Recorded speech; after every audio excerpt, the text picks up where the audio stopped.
Olá, seja bem-vindo a mais uma aula de exegese do Apocalipse. Na aula de hoje nós abordaremos os capítulos 19 e 20 do livro de Apocalipse.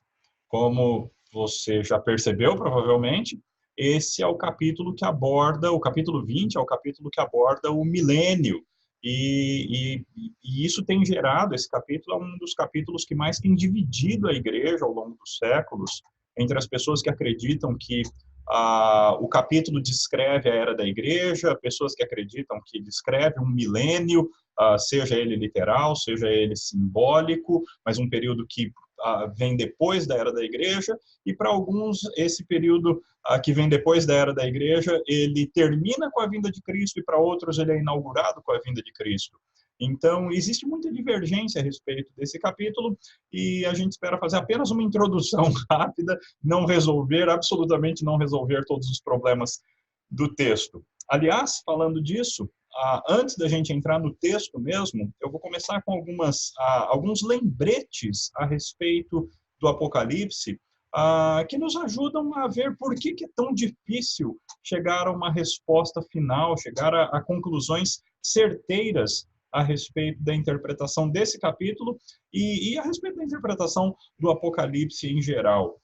Isso não quer dizer que não é possível extrair verdades teológicas e devocionais e práticas dentro do livro do Apocalipse. Muito pelo contrário, é muito possível extrair grandes verdades teológicas e grandes verdades práticas deste livro especial. Mas, por vezes, não é possível saber exatamente a interpretação correta de um ou outro detalhe do livro, ou de uma ou outra coisa mais importante que o livro tem, mas que existem grandes divergências entre os estudiosos. Então, a gente vai começar por aí. Vamos começar lembrando a respeito de alguns desses tópicos do livro de Apocalipse. Eu fiz uma apresentação rápida aqui, para a gente introduzir essa questão do livro de Apocalipse. Deixa eu ver se eu consigo melhorar isso daqui. Pois bem, muito bem. Aqui estamos, então. Estudo em Apocalipse 19:11 até 21:8. Lembrando que uma das coisas que faz com que seja muito difícil interpretar o livro de Apocalipse é exatamente o fato de que existem distintos gêneros literários num mesmo livro. O livro do Apocalipse é, ao mesmo tempo, um apocalipse, que é um gênero literário da época em que ele foi escrito, um gênero literário que começou a ser produzido um pouco antes da vinda de Cristo e começou a ser produzido depois da vinda de Cristo, tanto por judeus quanto por cristãos. Mas o livro do Apocalipse também é uma profecia. Ali no primeiro capítulo nós vemos claramente que o livro ele refere às palavras dessa profecia. O livro também é uma profecia e por isso ele carrega algumas das características de uma profecia. E, finalmente, o livro é uma carta que foi enviada para 7 igrejas distintas, escrita pelo próprio apóstolo João, e João, inclusive, usa aquela saudação paulina, graça e paz, ali também no primeiro capítulo. O fato do livro ser um apocalipse indica que nós vamos encontrar nesse livro algumas coisas que tem em outros apocalipses também, como, por exemplo, uma viagem celestial, a presença de um anjo intérprete, um anjo que acompanha João e que explica para João várias coisas que João está vendo. O dualismo, esse dualismo do bem contra o mal, o Apocalipse não tem muito essa ideia de mais ou menos, ou algo é bom ou algo é mal, ou algo pertence a Deus ou pertence ao diabo. Não existe uma posição neutra no Apocalipse, mas as coisas são muito claras, ou é do bem ou é do mal. E também existe um dualismo, por assim dizer, entre as coisas que acontecem na Terra e as coisas que acontecem numa outra dimensão, na dimensão celeste, onde João se encontra a partir do capítulo 4. Ele fala que em espírito ele foi transportado para o céu, onde ele viu a sala do trono, depois viu Jesus tomando o livro selado das mãos de Deus e por aí vai. O Apocalipse, os livros apocalípticos, normalmente eles também são produzidos num contexto de guerra, num contexto de perseguição, num contexto onde o povo que serve a Deus está sendo oprimido. Embora esse não seja o caso de todas as igrejas ali dos capítulos 2 e 3. Pelo contrário, nós vemos algumas igrejas que estão vivendo de maneira muito folgada, muito relaxada, e por isso mesmo estão vivendo com um cristianismo de segunda categoria, um cristianismo muito questionável, mas outros estão sim enfrentando dificuldades ou irão enfrentar dificuldades, e o Apocalipse é uma convocação para que estes que estão tranquilos tomem uma posição e passem a viver direito com o Senhor, e esses que já estão sofrendo, o Apocalipse se torna uma palavra de consolo para eles. E o livro é cheio de símbolos, o livro tem uma simbologia riquíssima, e certamente essa é uma das grandes dificuldades da interpretação do livro. Ele apresenta uma imagem, e aquela imagem não deve ser interpretada literalmente, e o próprio livro nos mostra isso, como a gente vai ver daqui a pouco. O fato do livro ser uma profecia implica que existe no livro uma perspectiva profética, ou seja, o que é a perspectiva profética? Quando uma profecia é dada, eu costumo dizer que a profecia é dada à vista, mas o cumprimento acontece a prazo. Muitas vezes o cumprimento não acontece tudo de uma vez, como a profecia parecia demonstrar que aconteceria, mas o cumprimento acontece mais de uma vez. E um outro fenômeno é que, às vezes, a profecia tem mais de um cumprimento. Então, por exemplo, segundo Samuel 7, fala a respeito de um filho de Davi que reinaria sobre o trono. E essa profecia tanto se cumpre em Salomão, quanto ela tem o seu cumprimento mais completo e mais importante na pessoa do Senhor Jesus Cristo. Isso é comum no Antigo Testamento. Várias vezes o dia do Senhor já se cumpriu. O dia do Senhor que foi anunciado, ele já teve cumprimentos. Ele se cumpriu contra Israel quando foi levado para o exílio assírio, se cumpriu contra Judá quando foi levado para o exílio babilônico, se cumpriu contra a Babilônia quando os medo-persas conseguiram conquistar e derrubar a Babilônia, e assim por diante. Se cumpriu no ano 70 depois de Cristo, sobre os judeus, quando os exércitos romanos fizeram cair Jerusalém e conquistaram Jerusalém e massacraram duramente os judeus que ali estavam tentando resistir. Então, as profecias na Bíblia têm essas duas ideias que são muito importantes, tanto uma perspectiva profética quanto múltiplos cumprimentos. Quando Jesus prega o sermão escatológico dele, em Mateus 24 e 25, e também nos outros evangelhos sinóticos, fica muito claro que Jesus estava falando a respeito tanto do cumprimento das suas palavras a respeito da queda do templo, a respeito da queda, da destruição de Jerusalém, como também ele estava falando a respeito da consumação de todas as coisas e da sua própria vinda, de forma que um só sermão serviu para apontar de coisas que tiveram diferentes e mais de um cumprimento. E é essa mesma estrutura que a gente aplica para o livro de Apocalipse. O livro de Apocalipse teve sim um cumprimento para a época da escrita.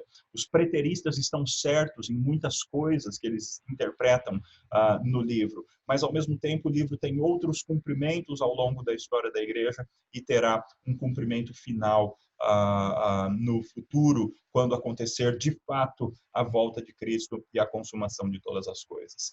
A profecia ainda tem essa ideia de ser uma aplicação da lei para a época contemporânea daquele que é o profeta, e a profecia tem por si mesmo um caráter velado. Quantos, lendo só as profecias do Antigo Testamento, podem dizer sinceramente que esperariam um servo sofredor, que esperariam um Messias que iria morrer e depois iria sair da história, ou sair pessoalmente do mundo por mais de 1000 anos por mais de 2000 anos antes de retornar? Então é assim, as profecias têm um caráter velado por definição. É por isso que é muito complicado alguém querer ler o Apocalipse e ter todas as respostas, ter todas as explicações, ter todas as interpretações e ser totalmente seguro a respeito disso. Não, o Apocalipse é velado por natureza. Então, nós podemos extrair verdades dele, mas nós temos que ser muito humildes, muito entendendo qual é o nosso lugar e que realmente nós não conseguimos compreender todas as coisas. E é bem nesse espírito que eu apresento esse vídeo da interpretação desses dois capítulos. E, finalmente, o Apocalipse é uma carta, uma maneira do apóstolo se fazer presente enquanto ele está ausente, de fazer presente a sua autoridade apostólica ali no meio daquelas igrejas com as quais ele quer comunicar. E uma carta visa normalmente resolver problemas práticos, algo prático está acontecendo, então alguém escreve uma carta para resolver aquele problema. O Apocalipse ainda tem outros gêneros literários que aparecem em alguns dos seus capítulos, como uma visão, um hino, narrativa, oração e bem-aventuranças, mas esses aparecem pontualmente em lugares do livro, enquanto os três outros gêneros são gêneros que aparecem o tempo todo. O livro tem esses três gêneros que nós acabamos de ver. Além disso, interpretar o Apocalipse é complicado por causa dos tempos diferentes que operam ao mesmo tempo no livro. Então, por exemplo, existia o tempo histórico de João na ilha de Patmos. João tinha sido exilado, provavelmente, por causa de pregar a palavra de Deus e por causa de dar testemunho, o que, aliás, é um conceito muito importante. Palavra e testemunho aparecem várias vezes no livro. E ele estava, calcula-se, pelo menos vários intérpretes dizem, em torno de 90, 95 depois de Cristo, é que João estava ali exilado em Patmos. Então existe esse tempo, o tempo de João e daquelas igrejas em torno de 90 depois de Cristo. Mas também existe um outro momento, um outro tempo, por assim dizer, que é o tempo no qual João se encontra enquanto ele está no céu. Se é que a gente pode falar de tempo no céu, se é que a gente pode falar de passagem de horas no céu. O fato é que João se encontra agora não mais em corpo, mas em espírito, ele se encontra na dimensão celeste, onde Deus habita, e existe um outro modo de tempo ali em cima, repito, se é que existe o conceito de tempo, se é que a gente pode falar em conceito de tempo ali na sala do trono de Deus. Também existe o tempo da narrativa. João constrói uma narrativa, e a narrativa tem o seu tempo próprio. As coisas que foram acontecendo, a sequência de fatos que João experimentou, que ele viu, que ele ouviu, que ele experimentou de alguma forma. Então, esse é o que a gente está chamando de tempo da narrativa. Existe o tempo dos cumprimentos parciais do texto. Eu disse agora há pouco que o Apocalipse, sim, tem cumprimentos ali para o entorno da época na qual João escreveu. Ele escreveu e enviou o Apocalipse para aquelas 7 igrejas, e várias das coisas que ele escreveu provavelmente tiveram um cumprimento naquela época.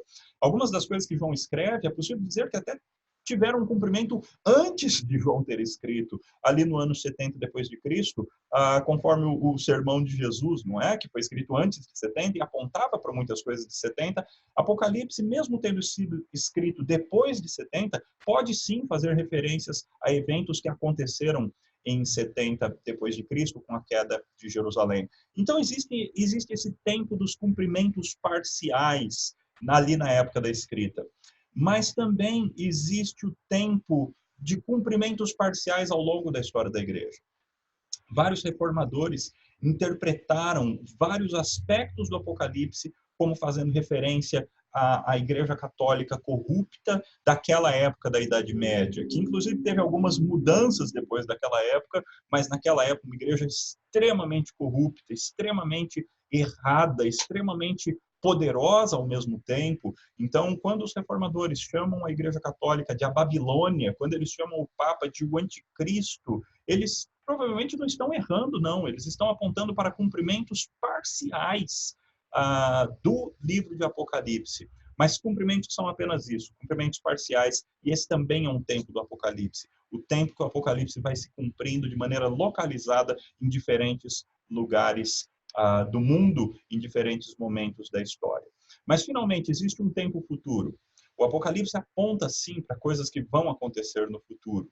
E esse é o tempo do cumprimento parcial, ou melhor dizendo, do cumprimento pleno, do cumprimento final dessas profecias. Então, note que nós estamos diante de um livro, mas esse livro tem vários tempos que se entrelaçam e que, às vezes, se confundem. E essa é uma das características que torna tão difícil a interpretação desse livro tão especial da palavra de Deus. Por causa dessas dificuldades, existem diversas interpretações do livro de Apocalipse. Existem escolas hermenêuticas distintas, alguns que dizem que o livro já se cumpriu, a escola preterista, alguns que dizem que o livro se cumpre no transcorrer da história, mas de forma que o livro é sequencial e ele aponta sequencialmente, ele aponta para a história também, que são os historicistas. Os futuristas dizem que o livro aponta exclusivamente para coisas que vão acontecer no futuro, e os idealistas apresentam uma interpretação na qual o livro não tem referentes muito definidas, mas o livro aponta, o idealismo puro, pelo menos, fala que o livro aponta para verdades espirituais que têm aplicações para todas as épocas da igreja. E, além disso, existem os métodos híbridos, que, na verdade, são a maioria. A maioria dos autores acaba optando por mais de uma escola ao mesmo tempo, interpretando, assim, partes do livro de maneira preterista, partes de maneira futurista, partes de maneira idealista. Então, existe uma mistura entre essas abordagens hermenêuticas do Apocalipse. Isso tem gerado, como vocês sabem, diferentes posições escatológicas. O amilenismo, que é uma posição escatológica que diz que nós estamos vivendo no momento do milênio, desde a primeira vinda de Cristo, a ascensão de Cristo, então o milênio foi inaugurado e nós estamos vivendo nesse tempo. Já o pré-milenismo histórico interpreta o livro, pelo menos algumas escolas, algumas vertentes, interpretam o livro de maneira muito semelhante ao amilenismo, como, por exemplo, o Grant Osborne interpreta o livro muito semelhante à maneira que os amilenistas interpretam, mas quando chega no capítulo 20, eles dizem que o capítulo 20 ele vem sequencialmente posterior ao 19, não existe nenhuma quebra entre o 19 e o 20, e, portanto, esses dizem que vai haver alguma espécie de milênio, não necessariamente de 1000 anos, não necessariamente uma coisa literal de 1000 anos, mas um momento do reinado de Cristo aqui nessa terra, antes de que o novo céu e a nova terra sejam estabelecidos. O pós-milenismo afirma algo semelhante a isso. Vai haver um período de reinado de Cristo, de reinado na terra, mas Cristo não estará presente nesse período. A igreja vai reinar como representante de Cristo na terra, e ao final desse momento Cristo vem e estabelece o seu reino. E, finalmente, existe o pré-milenismo dispensacionalista, que divide o livro de maneira bastante fantástica, mas é importante notar o seguinte: o antigo pré-dispensacionalismo, o antigo pré-milenismo dispensacionalista, era herético. Era herético no sentido de que ele propunha a salvação para os judeus fora de Cristo Jesus. Ele propunha um restabelecimento do judaísmo mosaico, um restabelecimento do antigo judaísmo, da velha aliança, com a reconstrução do templo em Jerusalém e tudo mais. E isso é heresia, porque o Novo Testamento deixa muito claro que só existe salvação em Cristo Jesus. A Bíblia deixa muito claro que salvação sempre foi pela fé no Messias. Existe muito claro também nas Escrituras que repetir um sacrifício seria pisar no sacrifício de Cristo. Então, o antigo dispensacionalismo era herético, ou tinha aspectos dele que eram heréticos. Mas existem dispensacionalismos mais novos hoje em dia, que são muito similares em vários aspectos à teologia aliancista, como, por exemplo, do teólogo Darrell Bock. Ele apresenta um dispensacionalismo progressista ou progressivo, que já é muito mais semelhante à abordagem aliancista, e que não traz em si heresias, não traz em si nada grave no seu lidar com as Escrituras. Então, essas são as 4 escolas escatológicas que existem, e essas são as 4 ou 5 métodos de abordar o Apocalipse. E tudo isso por quê? Porque o livro é difícil mesmo. E é importante que nós tenhamos muito respeito por posições diferentes daquela que a gente tem mais simpatia por ela. Porque em todas essas escolas, em todas essas posições distintas, existem grandes homens de Deus, pessoas extremamente estudadas, extremamente competentes, que defendem posições diferentes, isso ao longo de toda a história. Então, é necessário que todos nós tenhamos muita humildade ao abordar um livro tão difícil assim, e, ao mesmo tempo, enfatizemos aquilo que nós concordamos, aquilo que nós pensamos de maneira bem parecida, principalmente no que concerne ao fato de que Jesus Cristo vem para reinar. Toda a glória vai pertencer a ele. Apocalipse é um dos livros que mais contém cânticos de louvor ao Cordeiro e ao Deus Todo-Poderoso. Isso por quê? Porque eles são vencedores. O Cordeiro vencerá de maneira clara. Ele já venceu na cruz e ele tornará essa sua vitória totalmente patente no final dos tempos.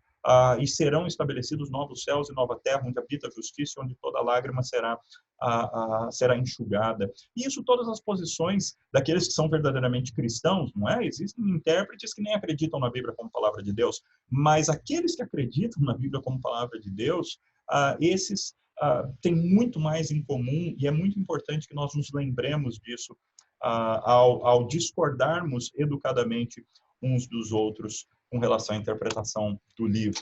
Brincando, a minha interpretação do Apocalipse pode ser resumida dessa maneira. Eu sou um pré-pós-milenista com uma hermenêutica pretérito, histórico, futuro idealista e uma teologia aliancista reformada. Então, existem aspectos, na minha leitura do Apocalipse, eu tento descobrir quais são os aspectos valorosos que existem nas diferentes posições a respeito do livro, nas diferentes abordagens a respeito do livro. Todas as abordagens têm pontos fortes e pontos fracos. Então, ao analisar as diferentes abordagens, eu tentei durante muito tempo não assumir nenhuma posição, e é o que eu continuo tentando fazer, embora esse vídeo vai deixar claro que eu tenho assumido uma posição, mas qualquer posição assumida no Apocalipse é temporária. É temporária até que alguém estude mais o livro, conheça melhor o livro e torne um pouquinho mais seguro da sua posição, ou mude de posição caso venham argumentos mais fortes de alguma outra abordagem do livro. A bênção é que o livro, nós não fomos deixados à mercê de nós mesmos completamente no livro. Então, o próprio livro, em muitos aspectos, o próprio livro se interpreta. Além do fato de que nós temos outros textos que nos ajudam a interpretar o livro, não é? Como o Sermão Escatológico de Jesus, como o capítulo 7 de Daniel, aliás, 7 até ali o 12 de Daniel, nos ajudam com as suas visões a interpretar o livro. A Ezequiel nos ajuda, Isaías nos ajuda a interpretar o livro. Mas o próprio livro de Apocalipse apresenta a interpretação de alguns pontos do livro. Então, por exemplo, ali no capítulo 1, as estrelas e os castiçais, é-nos dito que eles são os anjos das igrejas e os castiçais são as próprias igrejas. As estrelas são os anjos, os mensageiros das igrejas, que alguns dizem que são pastores, outros, como eu prefiro, interpretam como sendo anjos, literalmente, mas os castiçais são as igrejas. A pergunta é, se isso não nos fosse dito, quem é que conseguiria saber que essas são as referentes das estrelas e dos castiçais? Quem é que conseguiria chegar a essa conclusão?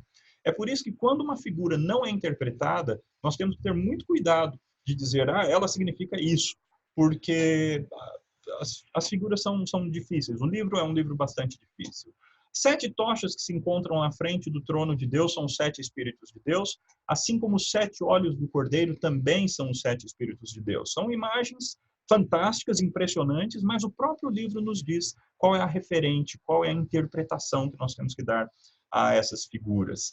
A multidão de pessoas vestidas de branco, que João não sabe quem são. Aliás, ali é uma posição muito sábia de João, né? Quando o anjo pergunta para ele, quem é essa multidão de pessoas vestidas de branco? João então responde sabiamente, tu sabes. E essa tem que ser, algumas vezes, a nossa abordagem do Apocalipse, não é?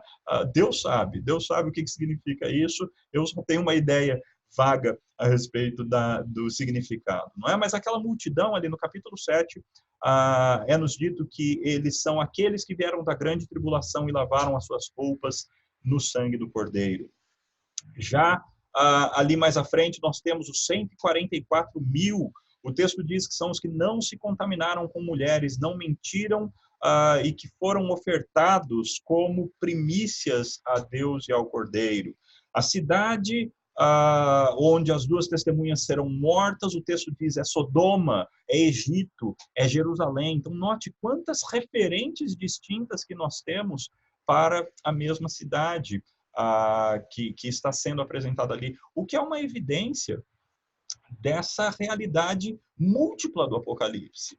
Essa realidade que se tornou Jerusalém antes do ano 70 é a mesma realidade, ou antes do ano 600 e pouco, logo antes dos babilônios virem e destruírem a cidade, Essa realidade já apareceu na história como Sodoma, ela já apareceu na história como Egito, e ela ao longo da história posterior ao Novo Testamento, ela também tem tido diferentes manifestações. E ela vai ter uma manifestação futura no final.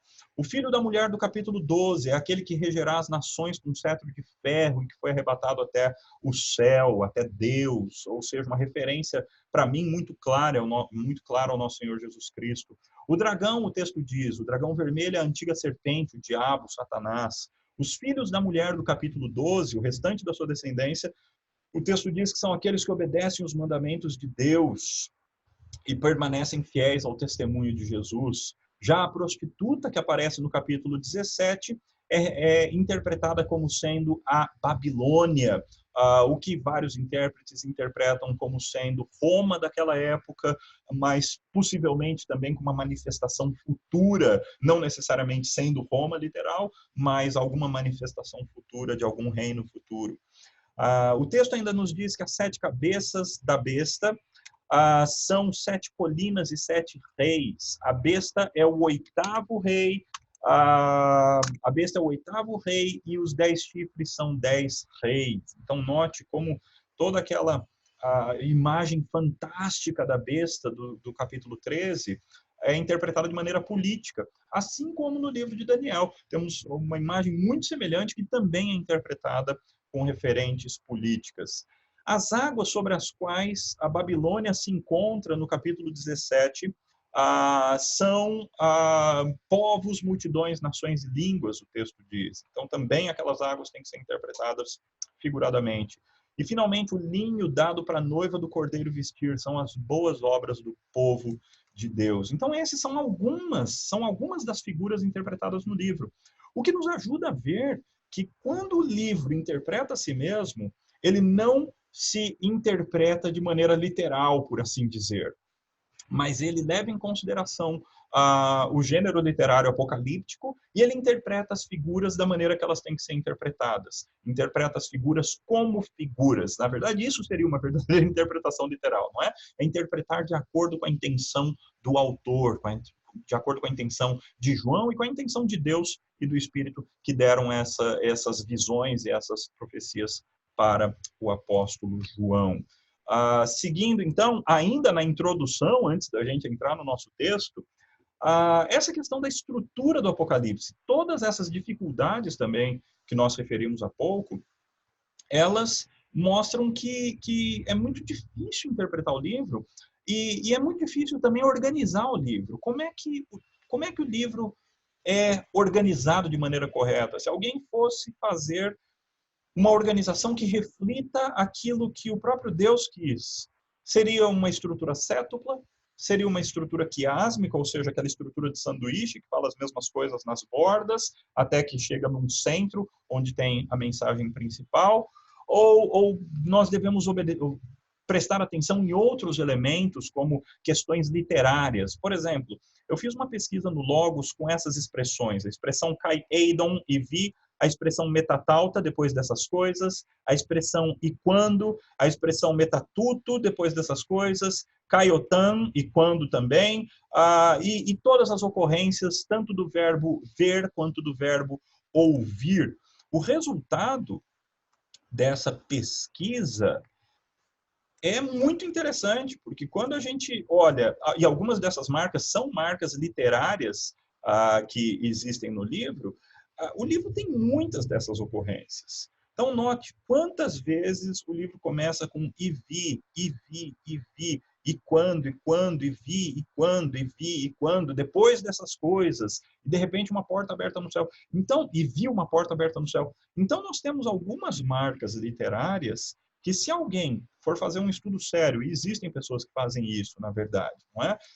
Quando alguém faz um estudo sério, tentando entender essas marcas literárias do livro, normalmente as estruturas que aparecem são estruturas mais elaboradas do que apenas 7 ou do que 7 grandes seções no livro, não é? E também é possível fazer estruturas temáticas, embora isso seja complicado, porque o tema depende da interpretação da pessoa. Então, se eu digo, esse capítulo está falando a respeito disso, mas como é que você chegou a essa conclusão em primeiro lugar, não é? Antes de dizer que esse é o tema e poder estabelecer uma estrutura.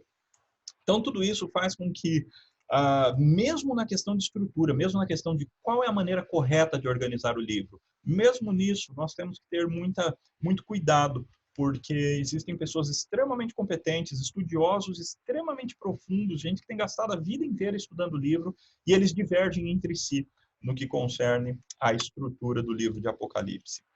Esse quadro aqui, eu o apresento aqui como uma maneira de mostrar um pouco a complexidade do livro.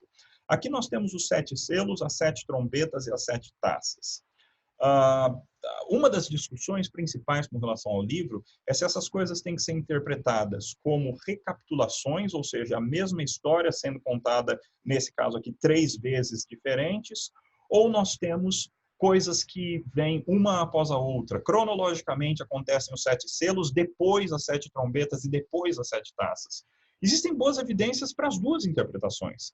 Note que essas setas mostram onde é que os temas se repetem. Então, existem relações claras de uma parte com a outra.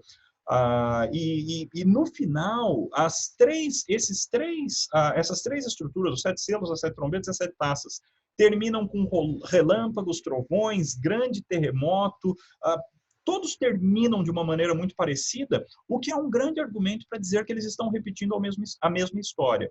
Por outro lado, nós temos uma progressão aqui nesses textos. Se aqui nos 7 selos nós temos a destruição de 1/4 das pessoas e 1/4 da terra, 1/4 de várias coisas na criação, já nas 7 trombetas nós temos a destruição de 1/3.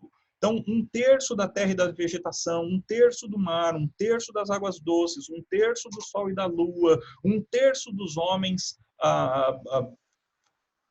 é morto pelos anjos. Então, você tem uma progressão de 1/4, de 25%, agora a gente foi para 1/3, 33% da terra é destruído. Mas quando a gente chega, depois desse grande interlúdio dos capítulos 12 a 14, quando a gente chega nas 7 taças, aí sim nós temos a completitude dessas coisas. Não mais 25%, não mais 33%, mas agora 100% é destruído sobre a terra. Note aqui na segunda taça, todos os seres viventes do mar morrem. Na terceira taça, ou na terceira cumbuca, na terceira tigela, toda a água doce é contaminada. O sol queima os homens com fogo. Aqui depois a gente tem a taça no rio Eufrates, rãs, espíritos. Então, você tem uma progressão evidente, e essas setas apontam para isso. Não dá tempo da gente mostrar isso com detalhes, mas essas setas apontam para isso. Depois você pode dar um pause e estudar a seta com maior riqueza de detalhes. Então, baseado em tudo isso, por enquanto, a maneira que eu estruturo o Apocalipse é essa daqui, tentando levar em consideração algumas das marcas literárias do texto, mas ao mesmo tempo simplificando muita coisa. Por enquanto, é essa estrutura que eu uso para o Apocalipse. Não é? Capítulo 1, João vê Jesus glorioso em Patmos e é convocado a escrever um livro. Capítulos 2 e 3, as cartas que ele envia para 7 igrejas. Capítulos 4 e 5, a visão do trono de Deus e de Jesus pegando o rolo selado das mãos de Deus. Capítulos 6 a 8, 1, Jesus abre os 7 selos, 8, 2 a 11, 19. Depois que Jesus abre os 7 selos, os 7 anjos tocam as suas trombetas, e aí nós temos o grande interlúdio. Não é? Capítulos 12 e 13, a mulher, o dragão e as 2 bestas. E o capítulo 14 é um capítulo difícil e complicado de encaixar em qualquer estrutura, porque ele aparentemente contém mais um conjunto de 7 vozes parecem aparecer ali, embora isso não seja também tão claro, elas não são sempre referidas da mesma forma como grandes vozes, não é isso que a gente encontra, mas a gente encontra algumas referências a grandes vozes e algumas referências a vozes, ou vozes como de muitas águas, coisas desse tipo, não é? Aí, finalmente, nós temos os capítulos 15 e 16, com as 7 taças do julgamento, capítulos 17 a 19 e 10, o julgamento final da Babilônia e da besta, e a sessão que a gente vai tratar hoje, 19, 11 a 20, 15, a destruição final de todos os inimigos de Deus, e aí então no 21 e 22, a descrição do novo céus e nova terra, seguida pela conclusão do livro. Eu acho que esse é o último slide, então agora a gente vai entrar na interpretação do livro, ou na interpretação dessa sessão, né? O capítulo 19 e 11 até 21. Aliás, era 21:8, mas hoje mesmo, estudando o livro, eu coloquei aqui não mais o 21:8, mas o último versículo do capítulo 20, que é o versículo 15, até o 20:15. É isso que nós vamos ver hoje. Estudo em Apocalipse 19:11 até o 20:15. Por que eu estou defendendo que uma nova sessão começa aqui no 19:11? Se nós abrirmos o nosso texto aqui no 19, capítulo 19, olha só como o texto conclui, não é? Nós temos, ouvi uma voz, numerosa multidão, e aí um cântico de louvor. Aliás, esses são muito comuns no livro do Apocalipse. E aí o anjo disse a João, escreve, bem-aventurados aqueles que são chamados às ceias da boda do Cordeiro. Uma bem-aventurança é uma fórmula ou é uma forma literária muito importante, usada em alguns lugares bem estratégicos no livro de Apocalipse. E aí o anjo ainda diz, são estas as verdadeiras palavras de Deus. E parece que João achou que a revelação tinha acabado, porque é estranha essa reação de João, né? Estranha em vários aspectos, em vários níveis. Prostrei-me ante os pés do anjo, ante os seus pés para adorá-lo. Ele, porém, me disse, vê, não faças isso, sou o conservo teu e dos teus irmãos que mantém o testemunho de Jesus, adora a Deus, pois o testemunho de Jesus é o espírito da profecia. Então, esse texto, esse final aqui, ou esses versículos 19, 9 e 10, tem uma cara de conclusão, tem tanto o cântico, quanto a bem-aventurança, quanto essa relação, esses fatos que aconteceram entre João e o anjo, apontam para uma conclusão. E aí, por outro lado, nós temos também a marca do começo desse novo capítulo, não é? Ou dessa nova sessão. Agora, João diz, eu vi o céu aberto. João já tinha tido uma visão do céu aberto lá no capítulo 4:1, que é o início de uma sessão importantíssima do livro, é o início das visões de João, quando ele se encontra em espírito no céu, ele diz exatamente isso, ele introduz o texto dessa forma.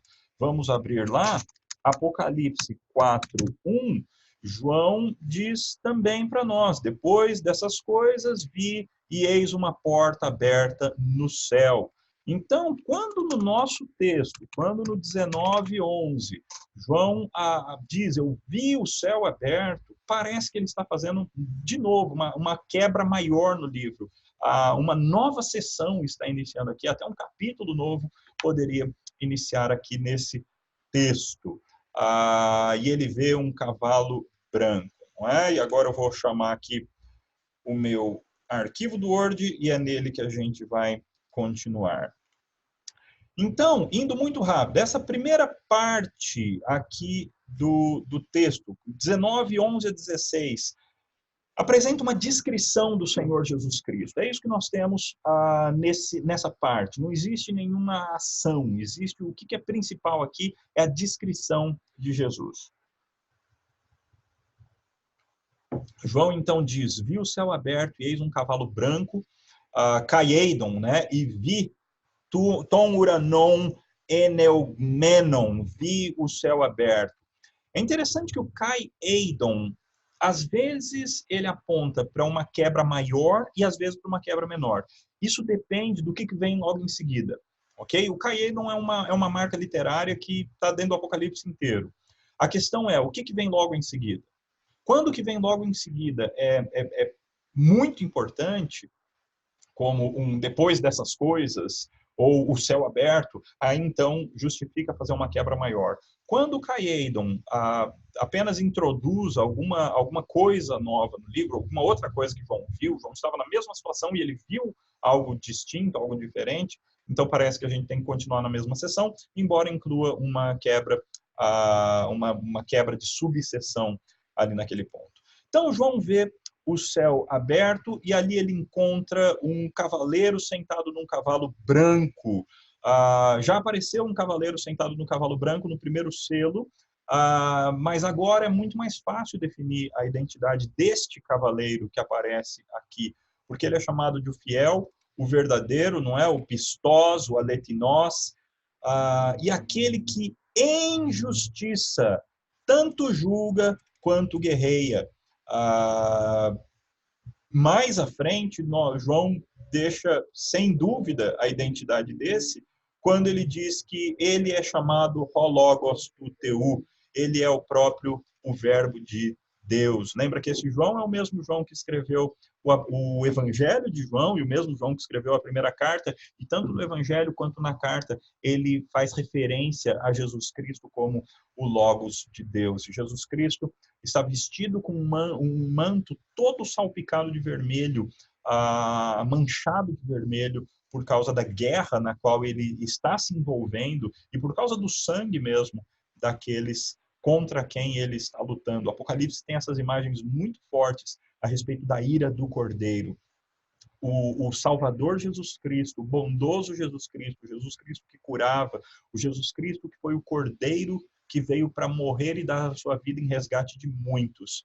Ele é o mesmo Jesus Cristo que vai voltar cheio de ira e cheio de poder para julgar no final dos tempos e para condenar aqueles que não se renderam ao senhorio dele no final dos tempos. Ele é apresentado depois de maneira muito semelhante àquela primeira visão que João teve, ainda no capítulo 1, a visão que é referida também nos capítulos 2 e 3, não é? Cada parte da visão de alguma coisa específica, alguma característica específica de Jesus Cristo é então apresentada para uma das igrejas. Aquela mesma visão aparece aqui, ou aspectos daquela visão aparecem aqui, não é? Jesus Cristo aparece então com vestiduras de linho fino, branco e puro, da sua boca sai uma espada afiada, e ele mesmo é aquele que regerá as nações com cetro de ferro.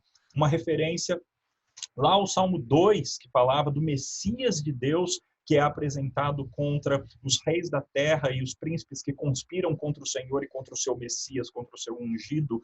Uma referência clara ao Senhor Jesus Cristo e que é usada várias vezes no Apocalipse, que é usada no Apocalipse várias vezes. E ele, Jesus, por isso que ele tem a sua roupa manchada de sangue, é ele quem pessoalmente pisa o lagar do vinho do furor da ira do Deus Todo-Poderoso, o Deus que é o Deus Pantocrator. E Jesus tem o nome escrito na sua coxa, Rei dos Reis e Senhor dos Senhores. Essa imagem também aparece em outros lugares dentro do livro de Apocalipse. Então nós temos uma nova subseção dentro desse nosso texto. O anjo convoca as aves para comer. Um anjo, não é? Não o anjo, mas um anjo convoca as aves para comer carne humana. E vi um anjo parado em pé no sol e clamou e gritou com voz grande, falando a todas as aves que voam pelo meio do céu. Então esse anjo faz um convite terrível, chamando todas as aves de rapina que existem, para que elas venham se fartar da carne humana de todas as pessoas que não reconheceram o senhorio do Senhor Jesus Cristo. Tanto importantes quanto sem importância, tanto ricos quanto pobres, governantes e governados, escravos e livres, pequenos e grandes, todos esses que não se prostraram diante do Senhor, que não reconheceram o poder do Todo-Poderoso, todos esses, então, serão comida para as aves. É isso que o anjo convoca para esse grande banquete terrível das aves no final dos tempos.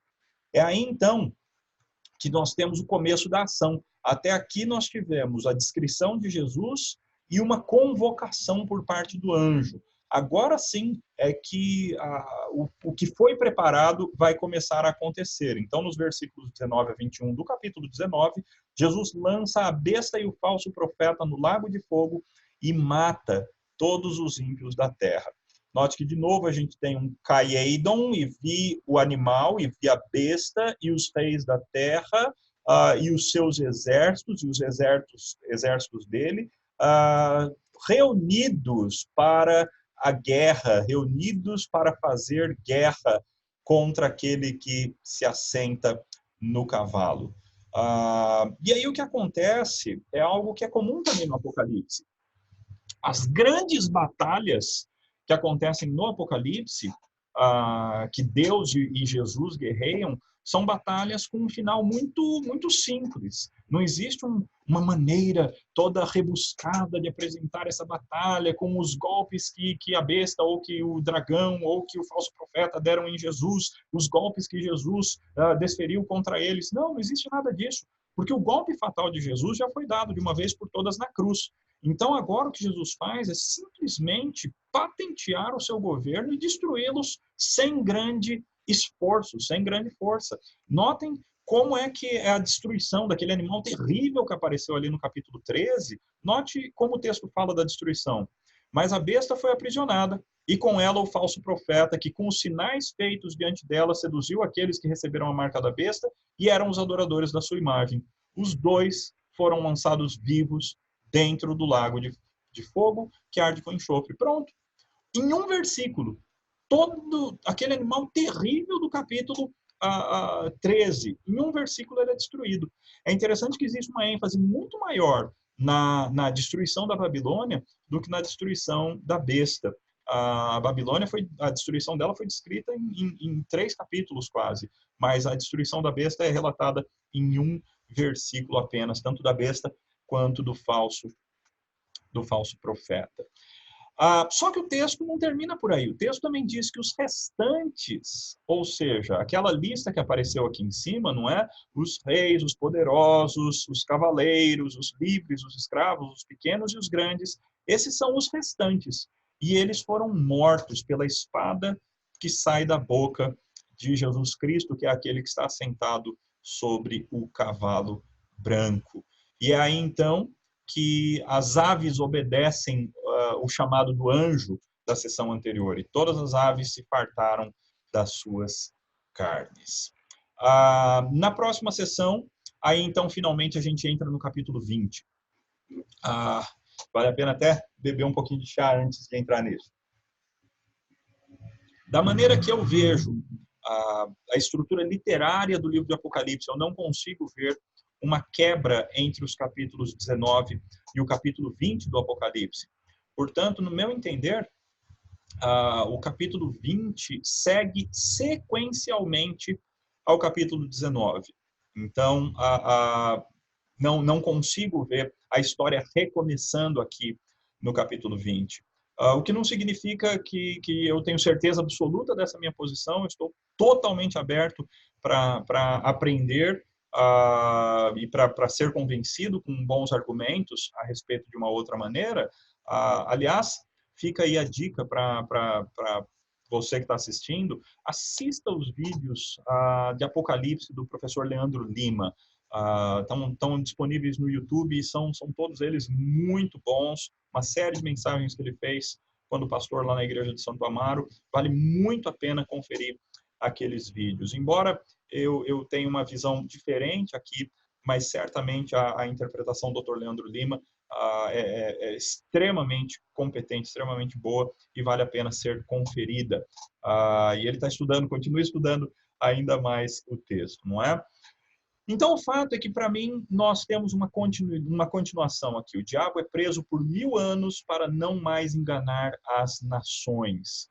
O texto simplesmente coloca um Caeidon de novo, e vi um anjo descer, um anjo descendo do céu, tendo a chave do abismo. E ele segurou o dragão, a antiga serpente, que é o diabo, Satanás, e o prendeu por 1000 anos. Note que nada no texto aponta para uma ruptura. Parece que ele está simplesmente continuando aquilo que ele havia contado. Tanto é que a besta já não aparece mais, o falso profeta já não aparece mais, e o único que aparece é o dragão, que ainda não tinha sido destruído, ainda não tinha recebido um destino final do livro do Apocalipse. Então é ele que aparece aqui nesse texto. É o penúltimo inimigo que está sendo destruído aqui, é o diabo, Satanás. Ele primeiro é preso por 1000 anos, e depois ele é preso a fim de que ele não mais enganasse as nações até que se completasse esses 1000 anos, e o próprio texto avisa, mas depois ele vai ser solto, ainda que seja por um micron chronon, por um tempo pequenininho, um tempo pequeno, mas ele ainda será solto. No meu entender, então, esse texto aponta para algo que vai acontecer no futuro, não necessariamente um reinado literal de Cristo aqui na Terra, mas um reinado de Cristo na Terra, e tendo Satanás preso para não mais enganar as nações aqui na Terra.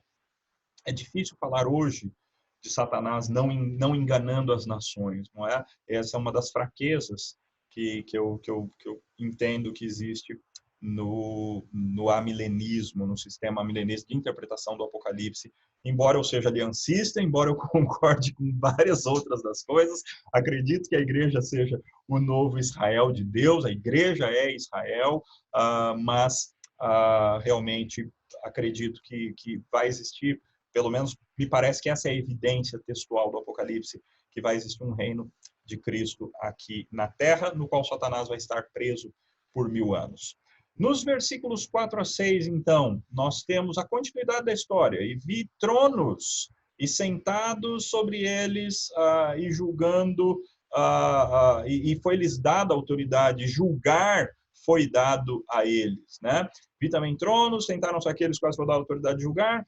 Vi ainda a alma dos decapitados por causa do testemunho da palavra. Lembra, esses dois termos, martiriam e logon tuteu, são termos fundamentais. O testemunho de Jesus e a palavra de Deus são coisas fundamentais no Apocalipse. O tempo todo o Apocalipse convoca os leitores a serem fiéis. E o que é ser fiel no Apocalipse? Ser fiel no Apocalipse é manter a palavra de Deus e dar testemunho, estar disposto a morrer até mesmo por dar o seu testemunho. Não tem nada dessa de dar testemunho só com a vida, não. Se possível, use palavras. Pregue, se preciso, se necessário, use palavras. Nada disso. Nada disso. Nós somos chamados a usar palavras o tempo todo, sim. Pregar a palavra de Deus e dar testemunho, ainda que isso signifique sofrimento, ainda que isso signifique coisas ruins, coisas difíceis para nós. E aí esse texto termina com uma bem-aventurança também, né?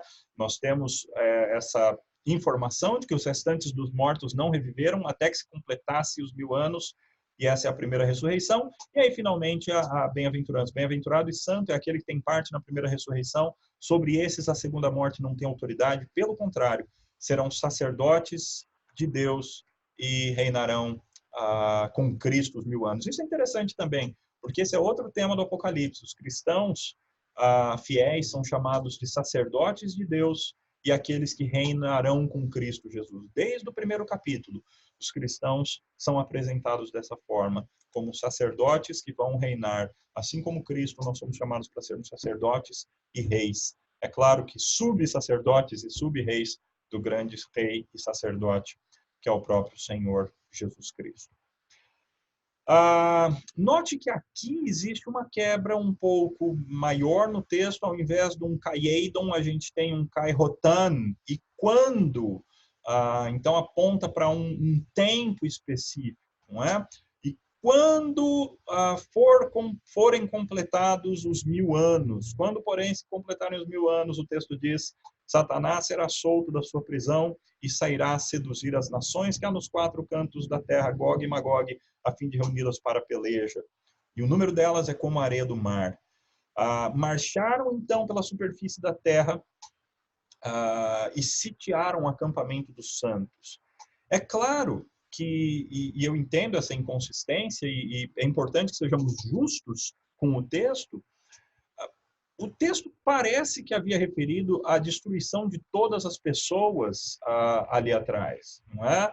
Aqui no capítulo 19, o texto se referiu ao fato de que as pessoas todas foram mortas. Pelo menos parece isso. Embora alguns podem interpretar que são as pessoas que foram para aquela batalha especificamente, existiam outras pessoas ao redor do mundo. Mas aqui mais à frente, o que nós temos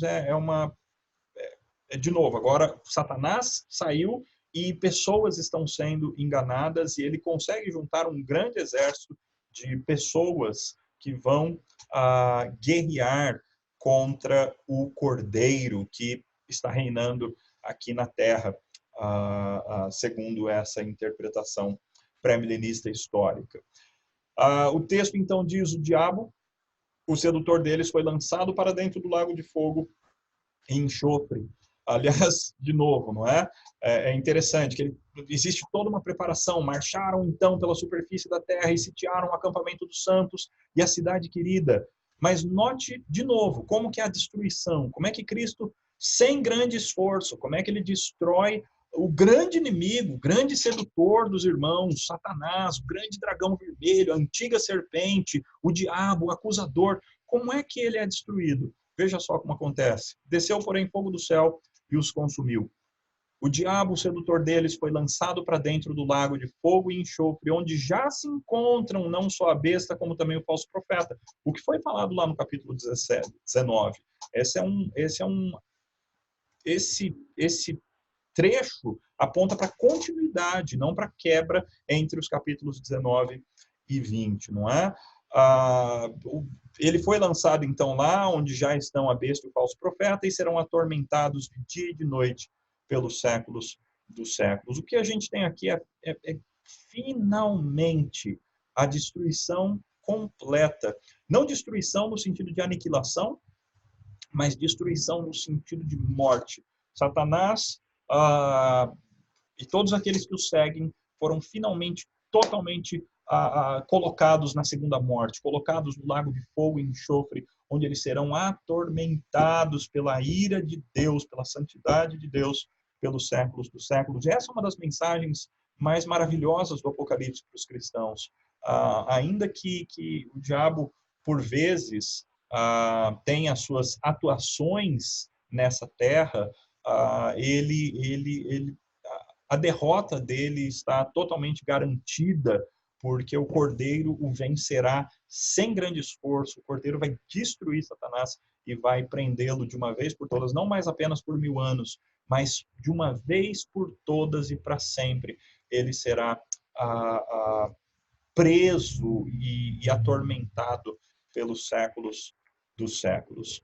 É então que o capítulo 20, versículo 11, nos mostra a visão que João teve do trono branco, não é? Ele começa simplesmente de novo, com Caieidon tronum megam, e vi um trono branco, um trono grande branco, na verdade, né? Um grande trono branco.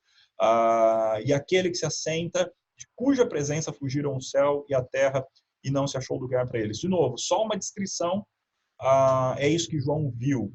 E aí depois é que nós vamos ter a ação que esse versículo preparou. Né? Então, os versículos 12 a 15 concluem essa grande sessão do Apocalipse, de novo com Caieidon, e vi os mortos,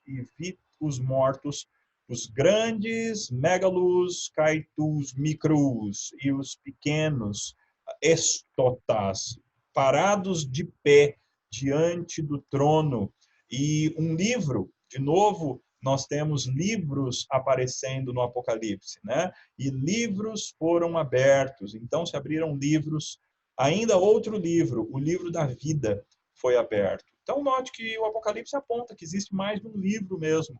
Então, algumas vezes que a gente vê referência a livros dentro do Apocalipse, não necessariamente é o mesmo livro. Existe base aqui para nós falarmos da distinção entre diferentes livros que aparecem no Apocalipse, o livro do capítulo 5, por exemplo, e o livrinho que aparece mais à frente, eles não necessariamente são o mesmo livro, porque aqui esse texto fala em livros no plural, e mais uma distinção ainda, o livro da vida, como sendo distinto desses outros livros. O fato é que nesse momento que João viu esse grande trono branco, e aquele que ali está sentado, ele coloca medo até mesmo no céu e na terra. Depois disso, então, João viu todos os mortos, os grandes e pequenos, de pé diante do Cordeiro. São abertos esses livros e os mortos foram julgados segundo as suas obras. É interessante porque, embora a Bíblia deixe muito claro que a nossa salvação é pela graça mediante a fé. Nós somos salvos porque fomos eleitos na eternidade pelo Deus Todo-Poderoso e Soberano. Mas a Bíblia também deixa muito claro, todos os textos que falam sobre o grande julgamento ou sobre julgamento, falam que nós seremos julgados de acordo com as nossas obras. Salvos pela graça, julgados pelas obras. Porque os verdadeiros crentes, Deus preparou de antemão obras para que eles andassem nelas. Então, o verdadeiro crente, ele tem uma fé operosa, ele tem uma fé que não apenas fala, assim como Tiago deixa claro, não apenas fala, mas uma fé que pratica, uma fé que busca a santidade, uma fé que ajuda o próximo, uma fé que exerce os seus dons espirituais, uma fé que faz devocional, uma fé que santifica a si mesmo, uma fé que prega o evangelho para os outros. O verdadeiro crente tem boas obras para mostrar. E nesse momento os mortos foram julgados segundo as suas obras, conforme o que se achava escrito nos livros. O texto diz então que o mar deu os seus mortos, a morte entregou os seus mortos e todos foram julgados um por um segundo as suas obras. De novo a ênfase. Então, finalmente, o último inimigo a ser destruído é a morte, não é? Se o capítulo 19 falou da destruição da besta e do falso profeta, o capítulo 20 falou da destruição de Satanás, do diabo, a antiga serpente. Então, finalmente, o que nós encontramos aqui é a destruição da morte e do Hades. Olha só, então a morte e o inferno foram lançados para dentro do lago de fogo. Nós temos a morte e o Hades sendo lançados juntamente com a besta, o falso profeta e o dragão vermelho, o diabo. A morte e o Hades também foram lançados para esse lugar. Então, a morte e o inferno foram lançados para dentro do lago de fogo. Esta é a segunda morte, a saber, o lago de fogo. Esta é a segunda morte, o lago de fogo. E se alguém não foi achado inscrito no livro da vida, esse foi lançado para dentro do lago de fogo. Então, agora nós temos o lançar de todas as pessoas que não foram encontradas no livro da vida, elas foram lançadas para dentro do lago de fogo. Note, muito semelhante ao que Jesus fala ali em Mateus 25, não é? Onde Jesus vai separar à esquerda os bodes, à direita as suas ovelhas, e vai dizer para as ovelhas: vinde benditos do meu Pai, porque vocês tinham boas obras. Vocês me viram necessitado e vocês me prestaram assistência. E por outro lado, apartai-vos de mim, malditos, para o lugar que está preparado para o diabo e para os seus anjos, porque eu tive fome, vocês não me deram de comer, eu tive sede, vocês não me deram de beber, eu estava nu e vocês me vestiram, eu estava preso, vocês me visitaram. Ou seja, vocês não tiveram boas obras baseadas na fé. Não boas obras em geral, mas boas obras que têm como origem a fé, porque só essas é que são realmente boas. Boas obras visando a própria salvação, visando alguma motivação egoísta, Deus não olha essas como boas obras. Mas as boas obras que são o fruto da fé, as boas obras que vêm como uma consequência do relacionamento verdadeiro que alguém tem com o Senhor Deus, que vem como uma resposta de amor por causa do amor recebido da parte de Deus.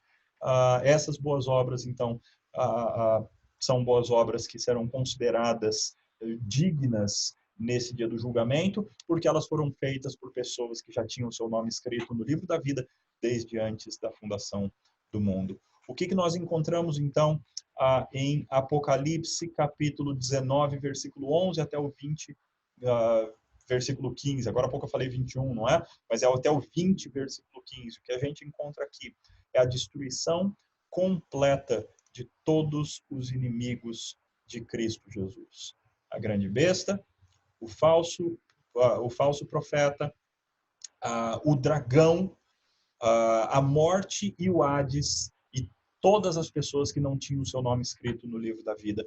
Todas essas pessoas são de uma vez por todas destruídas aqui nesses capítulos, e parte dessa história é um reinado de 1000 anos de Jesus Cristo aqui na Terra. Temos muito, todos nós, eu de maneira muito especial, temos todos muito ainda que aprender no livro de Apocalipse, mas por enquanto essa é a minha interpretação desses 2 capítulos, baseado nos meus estudos até aqui e nas evidências que eu vejo no texto até aqui. Mas certamente, totalmente pronto a aprender muito mais a respeito desse texto e até mesmo a mudar de posição, caso convencido por bons argumentos exegéticos. Que Deus nos abençoe. Aliás, antes disso, não dá para terminar sem mais uma aplicação. Esse Deus Todo-Poderoso e esse Jesus Cristo, cheio de ira, cheio de poder, cheio de glória, eles vão libertar o seu povo do cativeiro, eles vão libertar o seu povo de todo o mal, de todo o pecado, de toda a opressão que por vezes o povo de Deus sofre, a opressão por parte do mundo, por parte da carne, por parte do diabo, todos aqueles que são inimigos do povo de Deus, especialmente aqueles que perseguem o povo de Deus, os nossos irmãos cristãos perseguidos da África ou da Coreia do Norte, onde quer que eles estejam, nós temos uma certeza: o Cordeiro vencerá ao final. Como diziam os irmãos morávios, o Cordeiro venceu, vamos segui-los. O Cordeiro é quem vence no final dessa história e, portanto, sejamos fiéis. Mantenhamos a palavra, mantenhamos o testemunho, sejamos sacerdotes, sejamos aqueles que se preparam hoje para reinar com Cristo no futuro. Que Deus nos abençoe e até a próxima aula no Apocalipse.